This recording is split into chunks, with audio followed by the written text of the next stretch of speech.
Hi guys, welcome back to the channel.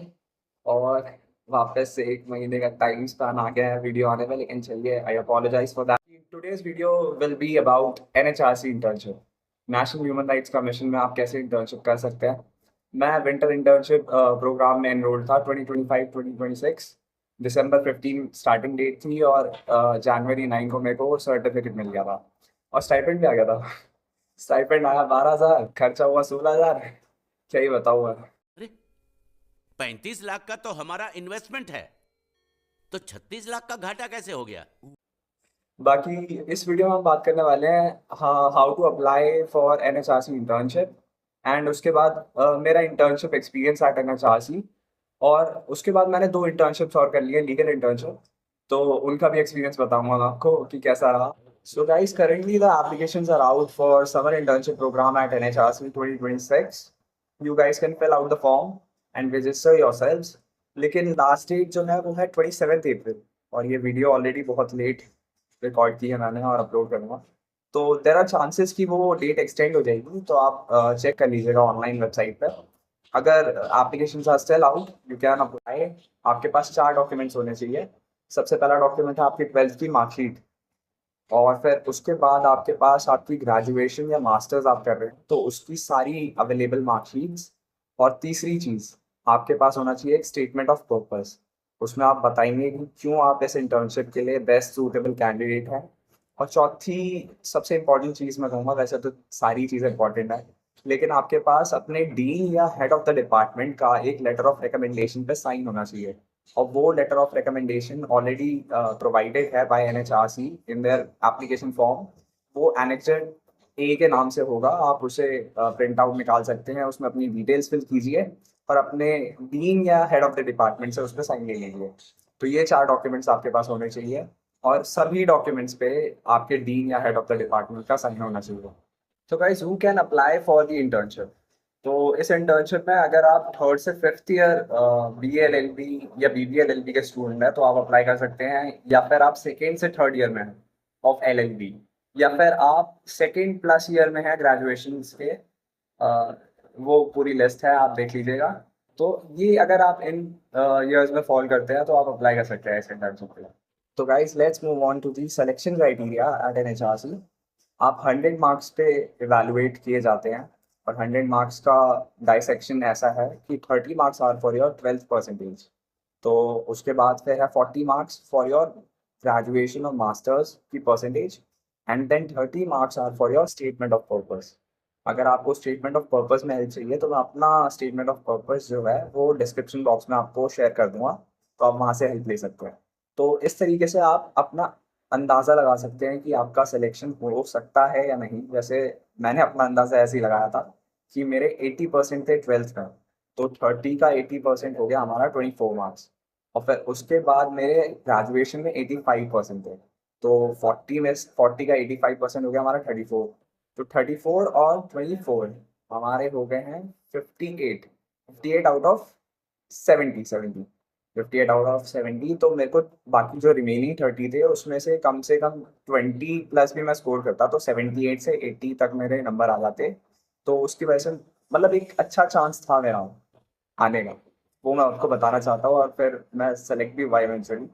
तो ऐसे आप अंदाज़ा लगा सकते हैं और चेक कर सकते हैं। Thank you.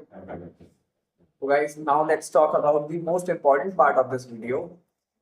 How was my experience at NHRC? And is this internship really valuable for a law student? तो गाइस, मैं आपको बताना चाहूँगा पर्सनल लेवल पे मेरे लिए ये इंटर्नशिप बहुत इंपॉर्टेंट रही है।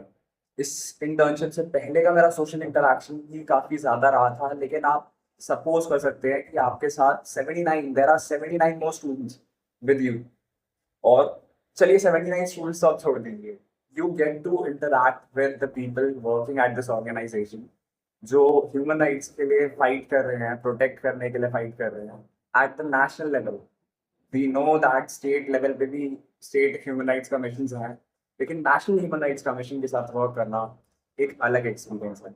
मेरे लिए ये एक्सपीरियंस बहुत ही अच्छा रहा क्योंकि there were many students I get to interact with.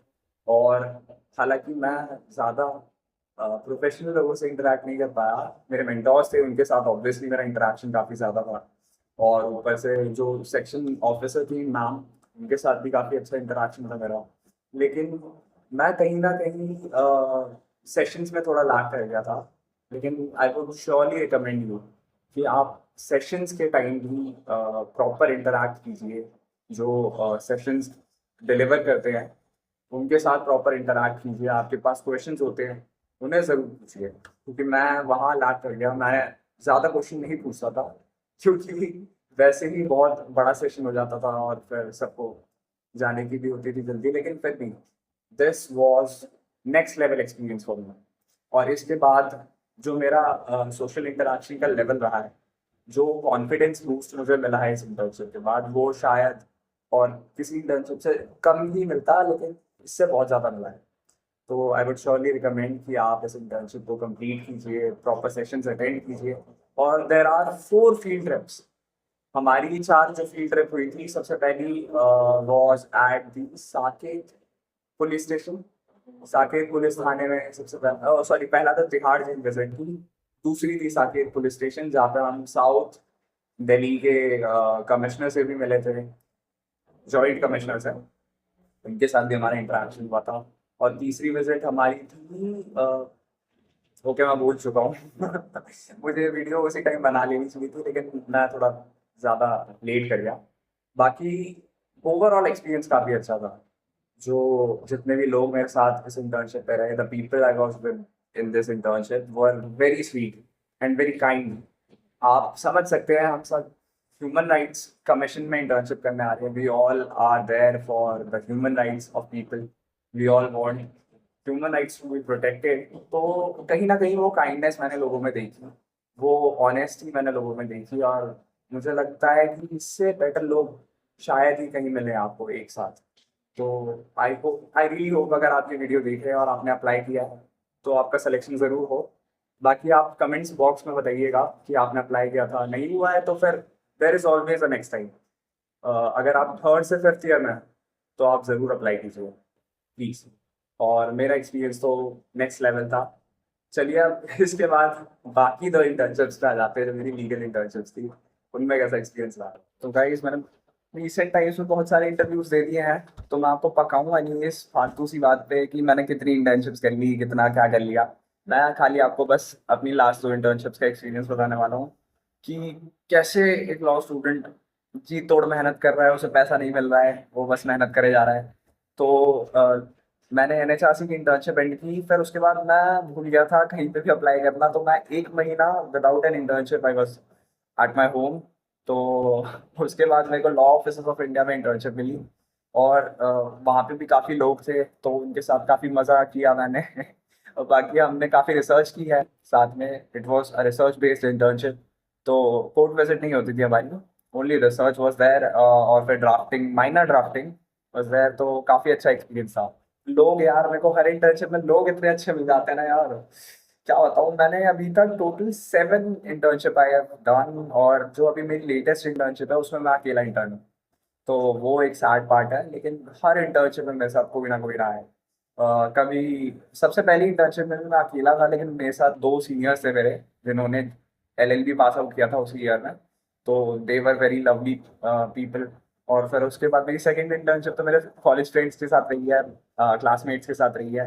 उनके साथ मैंने काफ़ी मस्ती की है, काफ़ी सीखा है काम।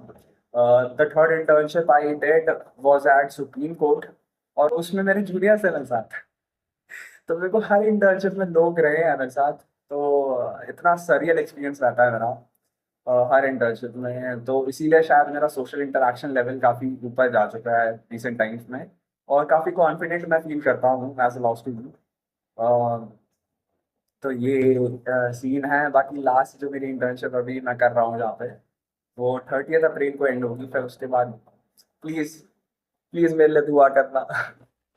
तो गाइज, मैं इतने लोगों को मेंशन करना चाहता हूँ ना इस वीडियो में, लेकिन प्रैक्टिकली वो पॉसिबल नहीं है, क्योंकि मैं इतने सारे लोगों के साथ इंटर्नशिप कर चुका हूँ, और सभी एक से बढ़कर एक लोग मिले हैं मुझे मेरी इंटर्नशिप्स में। There are many lovely people around है जिनके साथ मैंने इंटर्नशिप की है, और बहुत इमोशनल फील करता हूँ मैं अब कि यार हो गई है इंटर्नशिप्स। हर हर बार छोड़ के जाना पड़ता है लोगों को, लेकिन चलिए, एक कनेक्शन उनके साथ बिल्ड हो जाता है जो अभी तक रहता है, और कई लोग मेरे साथ अभी भी कनेक्टेड हैं और मैं चाहूंगा कि वो कनेक्टेड सालों साल रहे। अगर आप भी कनेक्टेड हैं तो, नहीं है तो प्लीज कनेक्टेड रहिए। Thank you. और मयूर भाई, थोड़ी तो शर्म कर लेते यार, इतनी सारी वीडियोस बनाई, व्लॉग ही नहीं डाला, बताओ मेरे को बनाना पड़ रहा है। हाय गाइस, तो आप खत्म करते हैं इस वीडियो को। बाकी अगर आपको अच्छी लगी ये वीडियो तो please like share and subscribe. और गाइस, ये आप बीती के सेशंस हैं। आप बीती तो आपको भी पता है, मैं अपनी लाइफ के बारे में आपको बता रहा हूँ। और अगर आपको अच्छी लगती हैं स्टोरीज और एक्सपीरियंसेस तो आप ज़रूर कमेंट कीजिए। और बाकी बाकी मैं क्या बोलूँ, बहुत अच्छा लगता है मुझे भी ये वीडियोस बनाने में, मज़ा आता है। बाकी आप लोगों को भी मैं ज़रूर इन वीडियोस में ऐड करूँगा। अभी तो खैर शुरू ही हो रहा है। बाकी आप सजेशंस दे सकते हैं, क्या आपको अच्छा लग रहा है इन वीडियोस में, क्या नहीं लग रहा है उसके बारे में आप ज़रूर बताइए, मैं के ऊपर काम करूँगा। I will work on that. Thank you.